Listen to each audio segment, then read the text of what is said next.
You are now listening to the Walking Leader podcast, episode number 238.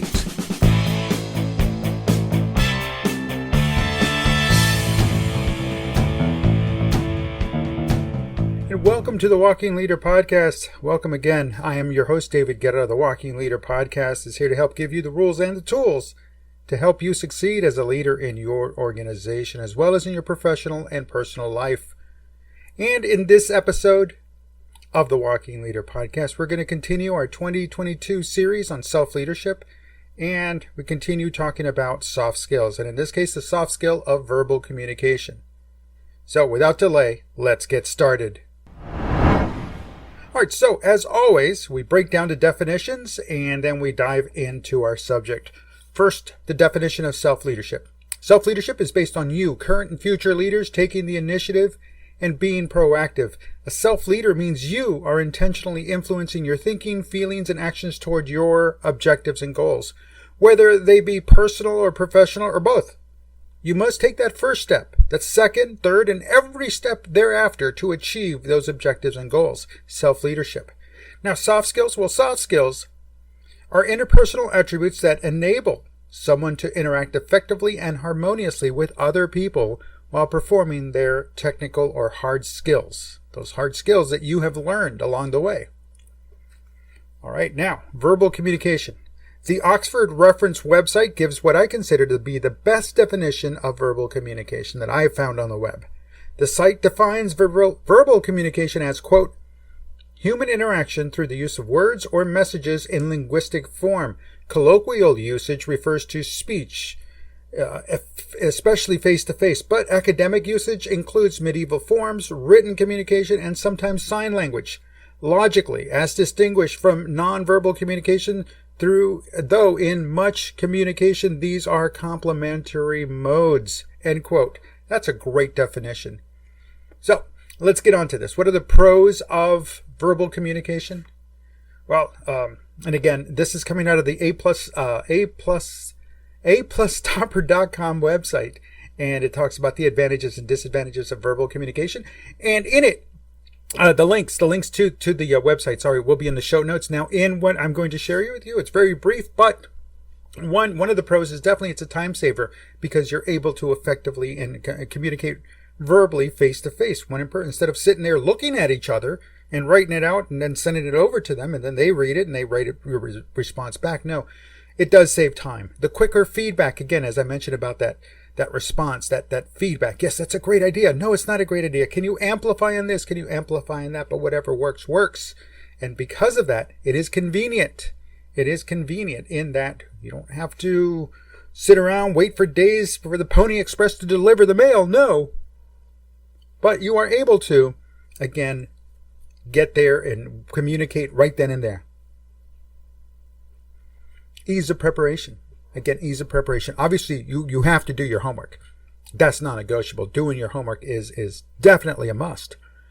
However, it is a little bit easier to put it all together, read, put it all together, assemble in your mind, and then off you go. Privacy. Privacy is a big plus because, again, you're talking one-on-one. There's no long string of messages, not something that can be easily shared to somebody, but it's more of you're talking, I'm talking, we're sharing, we're having a dialogue, and then we go from there. And of course, improve clarity because a lot is missed in emails. Trust me, I know this. A lot is missed in emails. I'll ask a question in an email and somebody will misunderstand it because they're having a bad day. Or I was not fully clear in what I was asking for or what I was asking about. I didn't provide all the information. I did not provide the who, what, where, when, why, and how. I just provided the when. And, get an email that says, Friday, May 13, 2:30 p.m. Okay, that's all that it says? No, definitely you're going to need to work on it. So, now what are the cons of nonverbal communication? Now, while the A+Topper website mentions the following as the cons or disadvantages of verbal communication, such as a distorted meaning. Again, who you're talking to, who your audience is. Again, do they misunderstand you because they're coming from someplace else that you're not? Inconvenient for long messages. Yeah, definitely. You drone on and on and on. You hear it.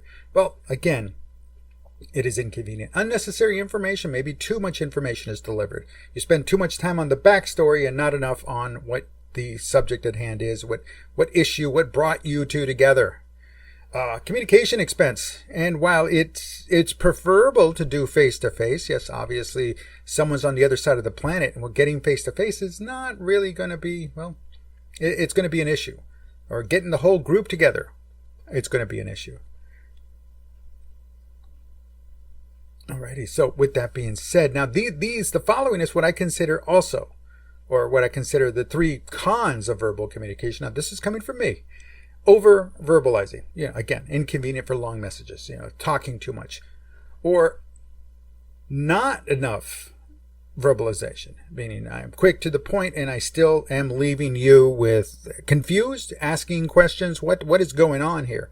So again, ensuring that you got to find that right spot for your audience. And the other one, the third one here, and this one is I experienced this. I don't know how many times I've experienced this. Verbalizing in a manner that listener does not understand. This is when you use lingo or jargon, business lingo, such as ROI. Now, you say ROI and you understand it to be return on investment. You want to know what your return on investment is. But if you're trying to hire a company that specializes in releasing medical information or release of medical information, well, what's the ROI? Well, what is the release of information? And then they go into explaining the business. That's not what you were asking about. You were trying to figure out what the return on the investment is for that company, buying into that company or hiring that company or contracting with that organization. And they're talking about release of information. So again, understand and know that the audience might have its own terms, its own lingo, its own jargon that they use on a day-to-day basis. So and then again, also comes with using language not known to the listener. There was a time, and yes, folks, there was a time when the word Uber was not really understood as a car company. It meant above. Uber, above. And it's a German word. And Fahrvergnügen. It was Volkswagen's company. That was one of their slogans, Fahrvergnügen, and it was a German kind of a mix-up of a word. Or Vorsprung durch Technik. Right? So again, then this was actually used in commercials also. Vorsprung durch Technik. If you didn't understand it, what were they saying? So again, the 80s, the 90s, the 70s, the 60s, post-war, or post-World War actually too. Post-World War II, a lot of that jargon that they picked up overseas that the soldiers and they brought back into the business world and then they incorporated into life, that's fine. But now as we're moving forward in time, we're a little bit more all just used to English, and then we throw in some words or someone doesn't understand the word. Again, that can be a deterrent. That definitely will help lead to some misunderstanding, miscommunication, misinterpretation. So please ensure that you know your audience. Now, of course, the various forms of verbal communication, what are they? Well, really, first one's face-to-face. Face-to-face, you're speaking, that's it. You might have an accompanying PowerPoint presentation.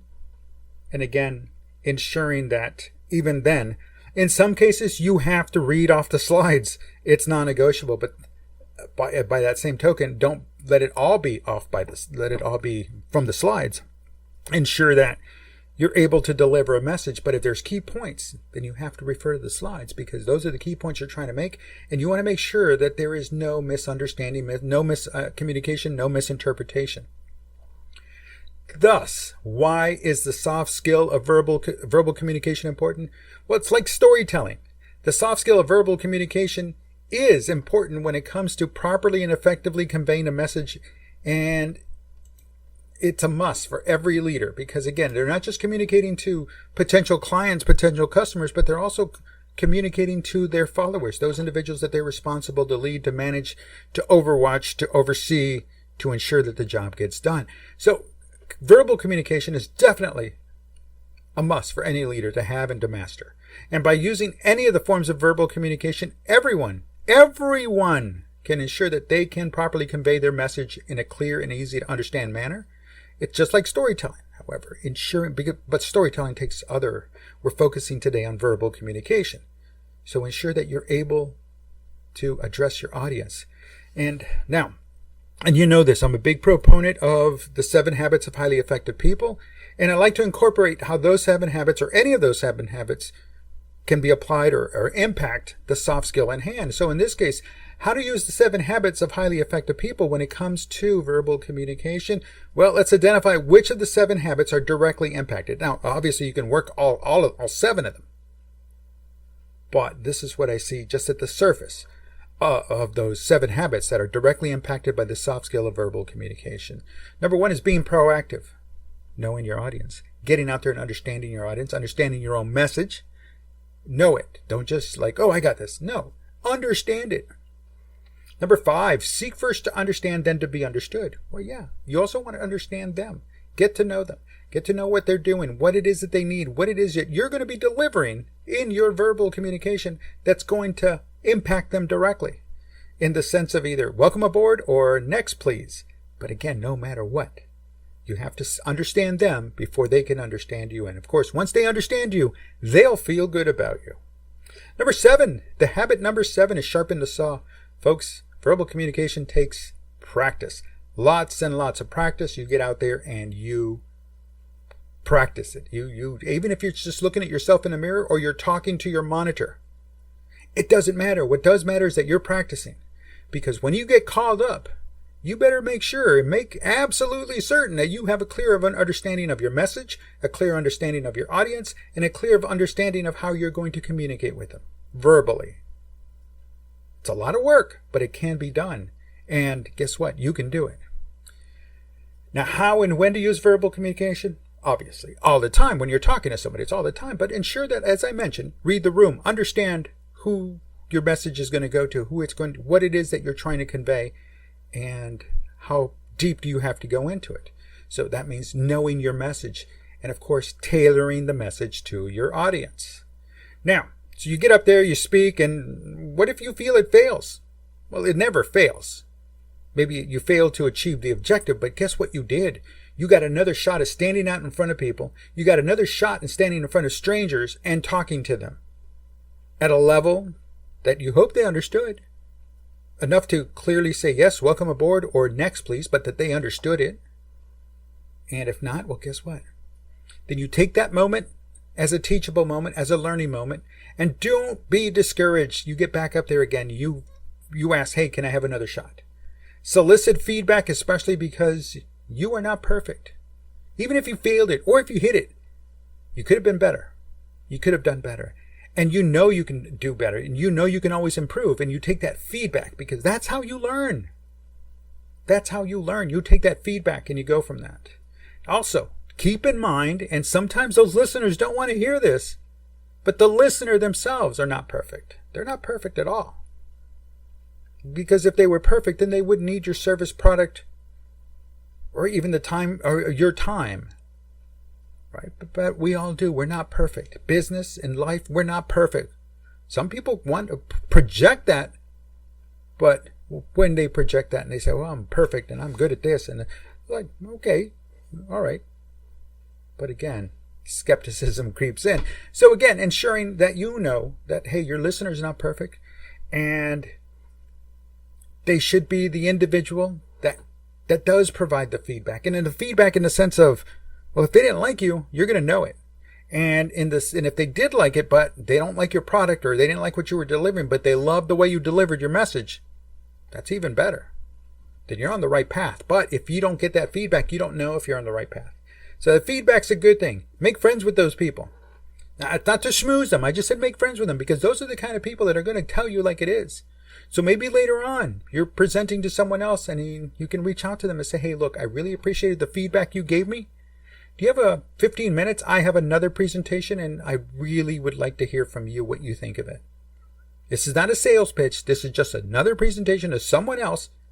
But I do believe I've worked on it enough that now I can say, hey, can I get your feedback in it? That's a good thing. Now, can the soft skill of verbal communication be mastered? I said it from the very beginning. Yes, it can be mastered. Yes, most certainly. Like all the other soft skills, it can be mastered. Verbal communication is one of them.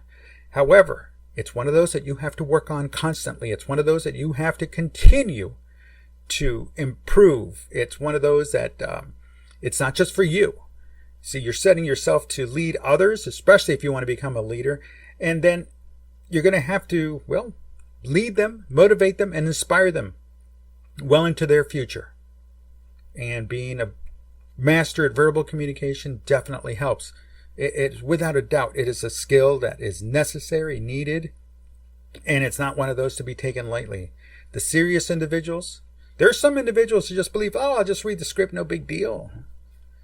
Yeah, that's fine. But there are other individuals that, hey, they truly believe in the message they're saying, and they are so passionate about the message that they're delivering you, they're going to go out of their way to read the script, understand the script, and then toss the script aside. Because it's more than just the script. So, again, learn it, know it, master it, read more about it, and in the show notes on the website, on the podcast website, I'm going to have a couple of links, or I'll have 3 links, or 4 links actually. I have links there always to the 7 Habits of Highly Effective People. And folks, if you have not done that, or taken that course, or any of the courses offering from the 7 Habits people, or Franklin Covey, I highly recommend it. It's a great primer, and others say primer, I say primer, tomato, but it's a great way to begin. It's a great tool to begin with. A couple of other books, Verbal Judo. Oh my, The Gentle Persuasion. Yeah, and it's not using violence. No, it's verbal judo. The other book is The 4 Essential Keys to Effective Communication in Love, Life, Work, Anywhere. And the 4th book is Sharpen Your Verbal Edge, 101 Tips to Enhance Your Professional Communication Skills. Great little book there. Great little book. And again, I recommend them all. So if you get a chance, the links are on the website. Just go to daveguerra.com, go to podcast, find this episode 238, and we'll go from there. So, with that being said, that's that for this week's episode of the Walking Leader Podcast. And I hope, I want to hear from you. If you agree or disagree with what I just talked about, or do I need to add more in episode 238, or even do a follow-up, folks, don't delay. Drop me an email or reach out to me on Twitter at Dave Guerra, my name all at one word. I look forward to hearing from you there, or you can leave me a voice message on the Walking Leader hotline at 956-720-0060. And of course, you can always drop me an email at dave@daveguerra.com. Visit the website, daveguerra.com. I've got all that information there. And listen, I want to thank you for your time. I do appreciate you making it to this point in the episode. I am David Guerra, the author of the books The Walking Leader and Great to Follow. And I do invite you to subscribe to the Walking Leader podcast on iTunes, Spotify, Spreaker, Stitcher. You know the deal. And of course, you can always find all of those links on my website, daveguerra.com. Lastly, I want to remind you to always go beyond the grind and go beyond the hustle, because that is the only way to be the walking leader, and a leader that is truly great to follow. Until next time, I thank you.